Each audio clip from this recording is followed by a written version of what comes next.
Here's one of the hats. This was an H&M hat, which I think I got for £10 in the summer. I've shown you that before. I'm not sure if this is an absolute epic fail.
Hello.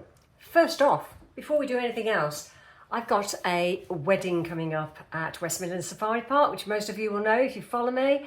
And I was just deciding what to wear yesterday. I've had a word with the bride because we all went out last weekend and had a lovely meal together, some hens together, and clucking away we were. And I said, is there any colour we should avoid wearing? And she said, just wear what you're comfortable in, which is nice, but she did say that the bridesmaids were in a sage green, and I'd already chosen like a pistachio green top, which I say top, I think it's a dress. I bought it from a Coast sale a few months ago, along with another blouse, which is in pink, and I'm about to show you that. Now, being West Midlands Safari Park, I wondered whether I should go all zebra-like with the black and white dress that you can see behind me.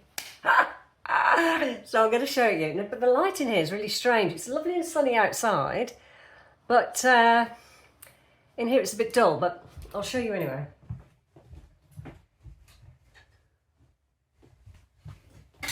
This is a dress. What dress is it? It's a Marks and Spencer's dress from years ago. It's got a lovely flow to it. And the sleeves are like, are they a bell sleeve? I'm not sure what you call those. They sort of go in and go out again. Very flowy. I've got a bag that's nice and lightweight. This isn't my leather Osprey bag that I normally have, but this goes over your shoulder.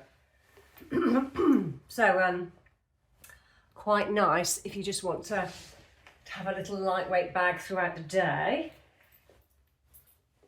And I imagine myself having a black hat, but is black and white good for a wedding? I'm not sure. Let me go and get the hat. Here's one of the hats. This was an H&M hat, which I think I got for £10 in the summer. I've shown you that before. Again, my bag. And with the dress, this is the look, without having to put it all on.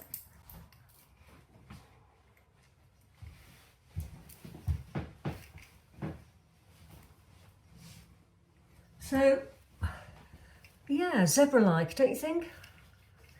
And I just wanted to show you some shoes that I've never worn. Sounds like I've got loads of shoes, I haven't. It's just that I don't go anywhere, so if I ever have bought them in the past, they sit in a box. And these were in a sale. And if I put them up closely, can you see they've got like a fur? I can't even remember where I got them from, actually. What does it say? Oh, White Stuff. I must have got them online, and they're a bit cloggy and they don't sort of bend, so I thought with my dodgy leg I'd have to sort of walk like a Sherpa, as if I'm going up a hill. Because they're not going to bend with my foot, but I won't be going very far, will I? But I do like the fact that they I've got this funny material on. It depends on the weather on the day. If it's chucking it down, I don't think I'll wear these, and I'll wear tights and a closed shoe. I always think an enclosed shoe looks a bit smarter, but I do like them and I want to wear them. And I think it would go with the theme of not zoos, safari parks. But my original thought and plan was to wear this pistachio top that I bought online. It's quite snug, but I think it's really for a dress, but I'll show you anyway.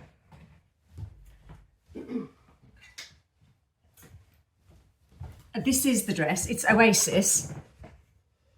It's a lacy look. It's made better than my wedding dress, actually. My wedding dress had lace on and I looked a bit like Miss Havisham, but this is thicker. And I love the sleeves with the buttons. It's got little covered buttons and a nice blouson-y sleeve. I love that sort of sleeve, and lovely buttons going down. And again, as I say, it was in the on the Coast website, which has various brands on that website. You look down and they've got all sorts on there. So it's a size 12, but it feels quite snug and it's quite short. And I'm not into short dresses. Maybe you could get away with it with brown legs in the summer. But I have got a cream pair of linen trousers that I bought off eBay. And they are La Redoute. But they're too long for me, so if I have to turn over the waistband, so again, that could bulk out the outfit if I put them on together. I would have black accessories because I think a black handbag would go with black shoes. It's not a colour I would normally go for, this pistachio, but it looks like a spring wedding to me. So I'm thinking I don't want to clash with the bride's sage. And I try to avoid cream and white on a wedding, even though these are trousers, it's not that bad, is it? So my thought was to move away from this, and maybe for the spring wedding I'm going to next year. So that's the pistachio. And the next one is a dress I think really isn't really wedding-y. It could be if I zhuzh it up. This dress is a Fenright Manson. I got it off eBay. Size 12 this is. It's got little orange flecks in. So I think you can zhuzh it up with an orange. I've got an orange velvet jacket actually I could wear with it. And it's sort of got an animal look, hasn't it, with the pattern. Look at my bag.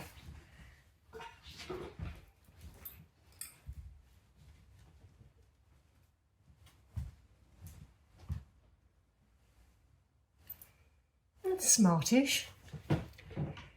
So that's item number 3. We've got the black and white, the pistachio, the purple and orange dress, and my final one, number 4, which I'm leaning towards, is the pink. Oft with the hat. And I bought this blouse from Coast the same day I bought the pistachio one, because I thought I've got a spring wedding next year. And isn't this a pretty top? I think, let's have a look at the label. It's their Coast own make. This is a size 10, so I took a gamble. I thought because of the wide sleeve, the wide sort of design, I'd get away with it, and I certainly have, because it fits fine. It comes with a little pink camisole in the inside, so nothing goes on show because it's quite sheer. It's got a lovely coloured buttons, high neckline, and then these little pleats and a lace detail that goes down the side. And it's got a mix of burgundy and pink in the flouncy, is it organza? I'm not sure if it's organza, chiffony type. But it's very, very flowy, and to me that says wedding.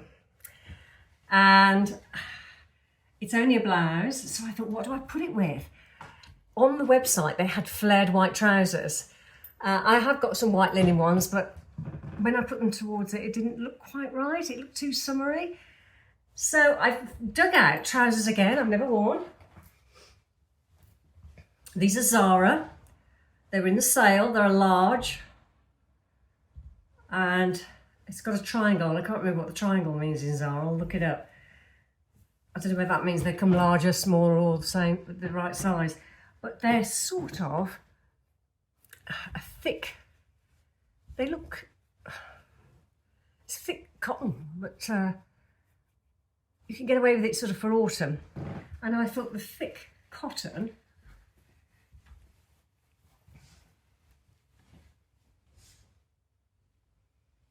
would go, even though it's a different pink. I mean, they're sort of pink all moulds together, doesn't it? One's a chiffony material, one's a thicker material on the trousers, but I don't think you'd hone in on the trousers. And my red trousers that I've got in the wardrobe are too red. So I think you either go with burgundy or you stick with pink. I'm going to just put my pink hat on.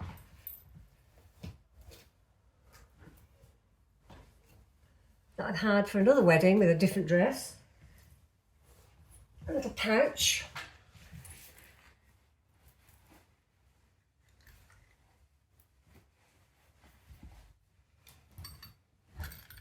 And it does feel very special, this blouse. So what do you reckon? Do you think I should go for number 4? Or black and white? Or pistachio? Or orange and purple? 1, 2, 3, 4. The votes are in. Thanks for your time. I hope you enjoyed that little dress. So, I didn't want to put them all on because I'm quite hot. But you get the gist. Playing up sessions, I love it. Hello. I thought today I would, as it's a miserable day, have an attempt at making fresh pasta. I think I mentioned the other week that I was going to get this pasta machine attachment out and attach it to the KitchenAid, which enables you, once you've got your dough ready, to sort of flatten it through and get a nice flat surface. I did it ages ago and I can't remember what I did, so I've just got my book using First Crack Your Egg by John Burton Race and Angela Hartnett. It's an old book. I think you can get them really dirt cheap on various links, probably on Amazon, if not that. World Books, you probably get a second-hand one. But anyway, they say how to make fresh pasta. Sorry if I'm sounding a bit nasally, I've had a cold all week. So I'm a bit breathless, so I'm not normally like that. But anyway, the fresh pasta, to make a kilogram, I'm not going to make a kilogram, I'm just going to do a small batch just to try it out. I'm going to do half a kilogram. But this is a kilogram's worth of 00 flour, which is super fine, and it's pasta flour. I got mine from Waitrose. I'm sure you can get 00 flour grade anywhere, and it says it's very finely milled for silky fresh pasta and for crisp pizza bases, suitable for making dough by hand or in a machine. So I'm going to use half the amount in here. Well, in fact, I'm not going to use half, I'm going to use 300 grams, because for a kilogram of pasta, you'd need 600 grams of 00 flour.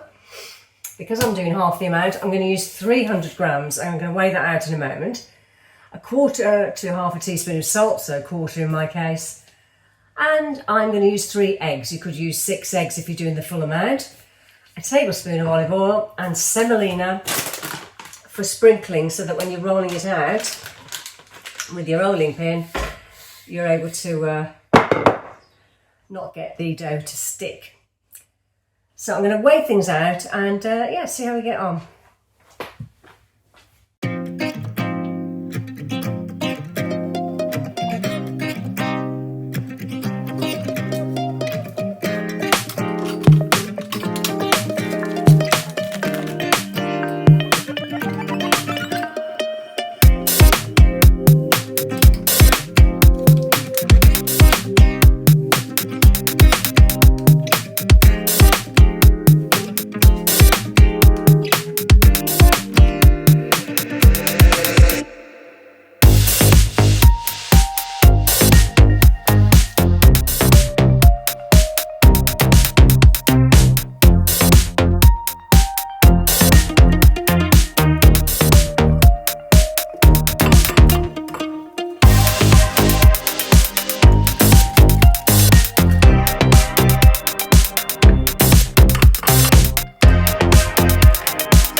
found the dough to be quite dry, and it said in the book if you do, you can add a little bit extra egg. So I cracked open another egg and put a tiny bit in, and then I found it was too wet.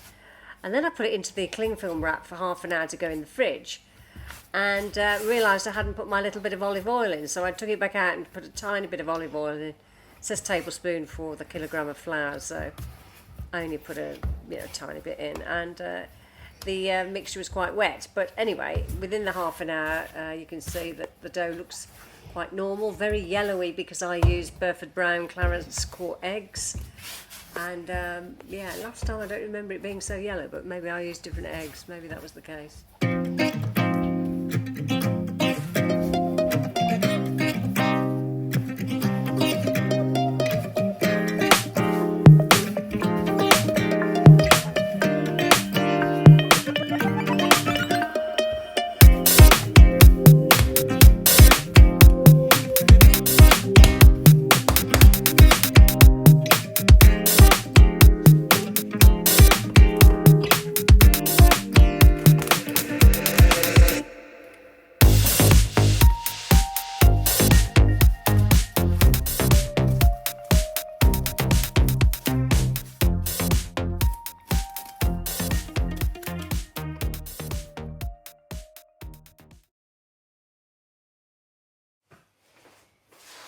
I'm nearly about to get the pasta that's been sitting in the cling film for half an hour out of the fridge. And in the meantime, I cleared up and put the pasta flour into these little pots. So I've got it for future reference, and also to put it out on the board now whilst I roll out the pasta. And whilst I was looking at the book that I've already got, I've also got another book I recently got. I just bought a second-hand book called Gennaro's Italian Family Favourites. And in here, I like Gennaro Contaldo. He's always worked with Jamie Oliver on television programmes. And what I like about him, he's very kind-hearted, isn't he? And he tries to do his best, and very, very emotional as well. And he's making, I think that's orecchietti there, where he spins around the pasta. And he's in the book cooking with his daughters with pasta, which is so sweet. What I like about it is the pictures. I just love all the homely pictures that are in this book. And he says here, when there is time, perhaps at the weekends or during holidays, I love to cook traditionally. It's good to slow down, know that I'm not cooking in a restaurant kitchen or on a photo shoot, and recreate some of the dishes of my childhood. On cold days, I cook huge pots of stew. Once the preparation has been done, I get on with other things or relax while the meat and vegetables gently bubble away on the stove and the cooking smells drift throughout the house. This is usually when one of the girls will notice and try to guess what's for dinner. And I do recall that, there's one of the pictures of the daughters, I think, making gnocchi, which is like a potato and flour dish. I do recall when he went to Italy, I've probably mentioned it before, with Antonio Carluccio, and it was a fantastic programme where they were just going around in a little Fiat Uno and picking oranges from the sides of the street and having a good lot of fun together. And Antonio Carluccio has died now, but I think Gennaro will appreciate those memories, because they went into a school at one point and he was in tears. They both were very, very emotional about the fact that in these particular schools there were just great big vending machines full of chocolate bars and crisps. And he says, what's happened to Italy? And I don't know whether they were high up in the mountains or wherever they were, but he was gutted. And he said, well, what's happened to Mama? I'm going home to Mama where she's cooking a meal. And the teachers said, well, Mama's often working. And if they're single families and having to go out, whether they're, in a standard family or they're on their own, that's the situation. But he couldn't believe it, Gennaro. It made you cry, because he just said, you're feeding children chocolate bars in Italy, where the home of homemade cooking is. And he couldn't understand why they weren't sent off with a packed lunch. So yeah, state of parts of Italy. I'm sure lots of parts of Italy are not like that, but where they were, I could not believe those vending machines. In fact, I'm amazed head teachers and teachers allowed it to happen. It just shows you, doesn't it? Priorities. If you've not got good nutrition, how are you meant to think? Anyway, that's me for the day. I just thought I'd show you this little book, Authentic Recipes from an Italian Kitchen. And what I must try is one where he gets courgette, because I'm always looking for courgette recipes because I just don't like courgette on their own. You know, I find it, you know, unless you mash it up and hide it. He said if you scoop out the middle and put it with pork mince or beef mince and a bit of bread, you can put it back into the courgette and then cook the courgettes in a tomato base. And it does look nice in here. So that's for another day. But what I love is the fact it's, you know, they're all round a small table and it's family, isn't it? Making meals, which is lovely. So, time to get the pasta dough out of the fridge. I think you can see me through this. So here's the pasta.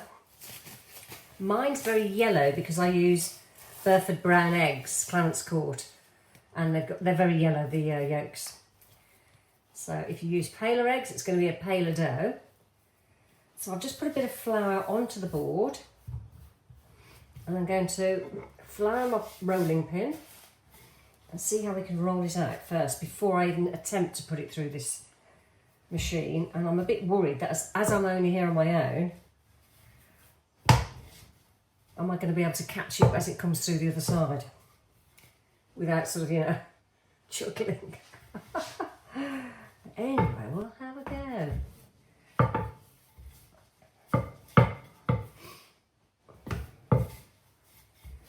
I'm not sure how long fresh pasta keeps.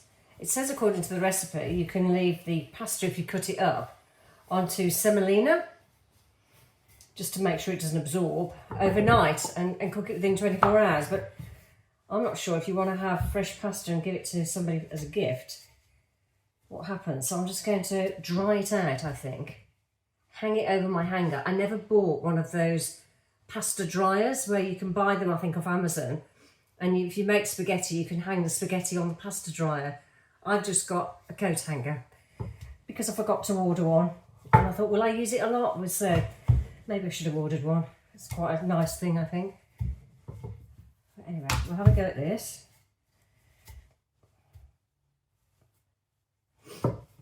And I think what I'll do is I'll cut it in half and feed it through the machine. I'll get a knife.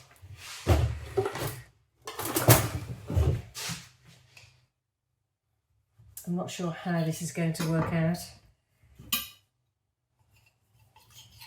It's all an experiment. So, that's the pasta. Let's see how we go.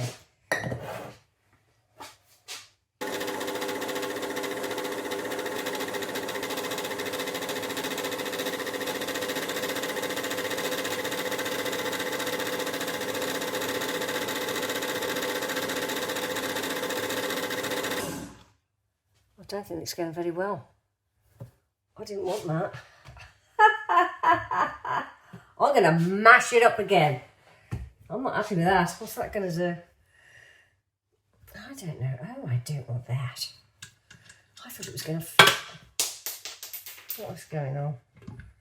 I thought it was going to flatten it.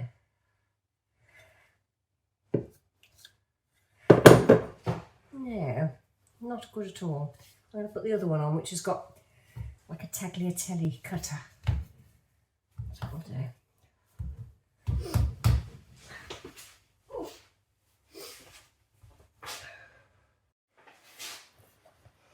This one has got sections that should cut it, so let's have a look.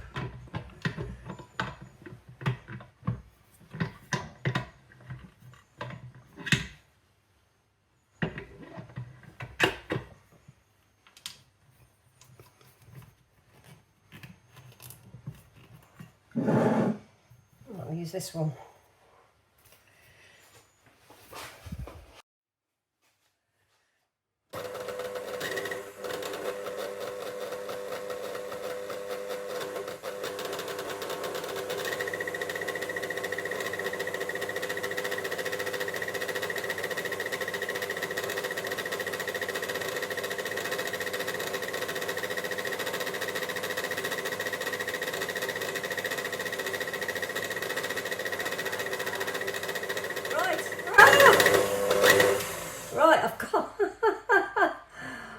strips. They've got a bit thick. Oh well, I've got to hang them on my hanger.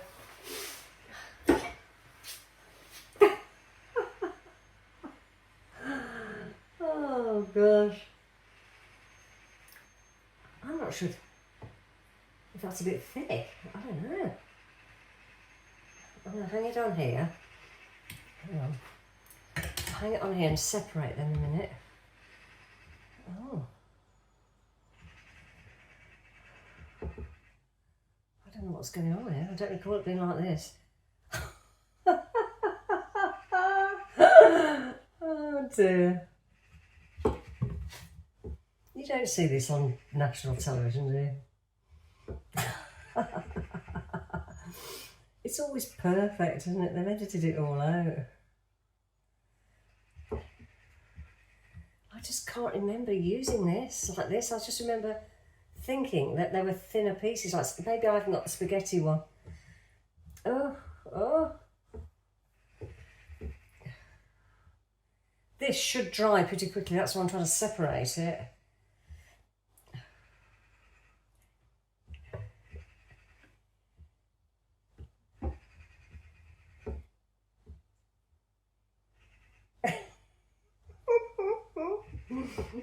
Oh, the joys. You need two people.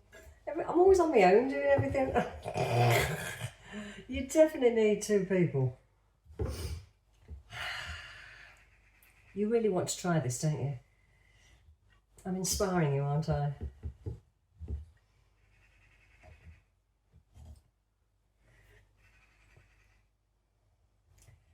Oh dear. I don't know why they came out stuck two together. I would have thought they'd have come out separate. I mean, they're definitely cut. I just need to pull them apart to get...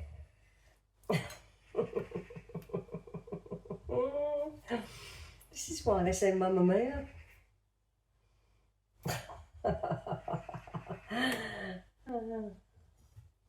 Maybe I won't bag them up and give them as gifts. I'll turn that around.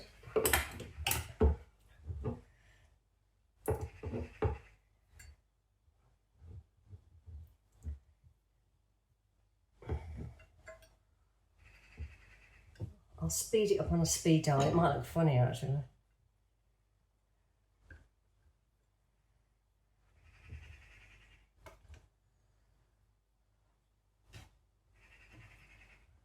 What is going on? Right, they're all separated. I'm just wondering if they're going to dry quickly. I do recall last time they dried really quickly. Oh dear. It's very, very eggy. But then that's pasta, isn't it? La-di-da. Let's see how they dry off.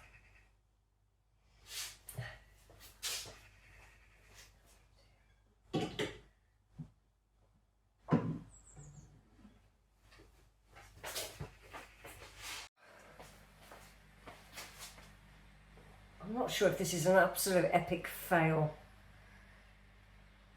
because the pasta looks very eggy. Oh. And last time I did it, I remember thinking it was drying really quickly and it looked the right colour. Anyway, we'll see.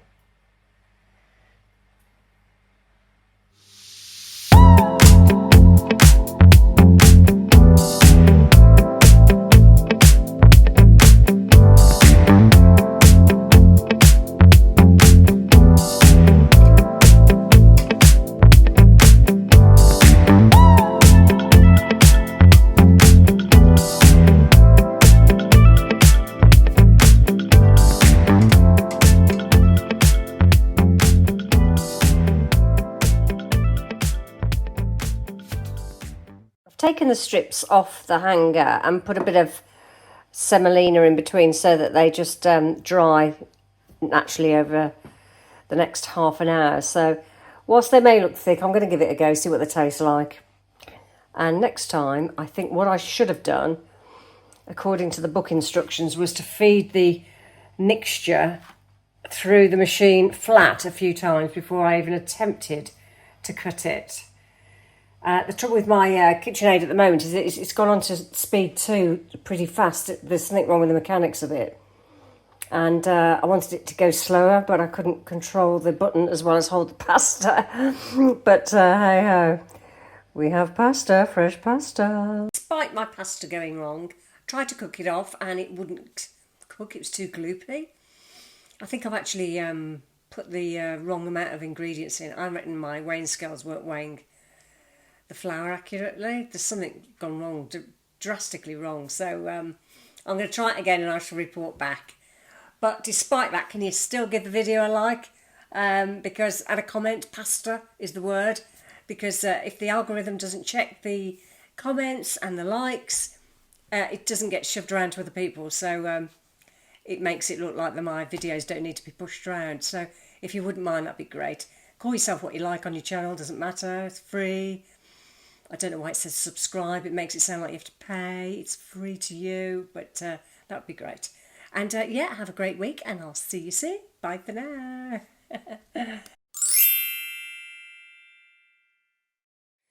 I've got a thing about China teacups. I ought to have a cafe because I always go past charity shops and I just can't resist if I see a full set.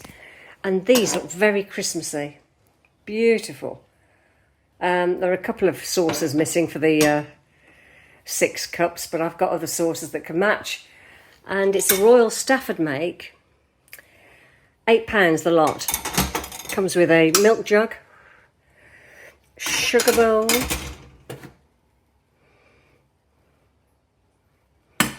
cake plate, and some side plates. I'm absolutely thrilled. 6 side plates. Isn't that a good bargain? Oh, I just think I've spent on this is my set. And to think what we spent per cup and saucer on those in the 90s makes me ill. But never mind. I'm so pleased, I shall definitely use it.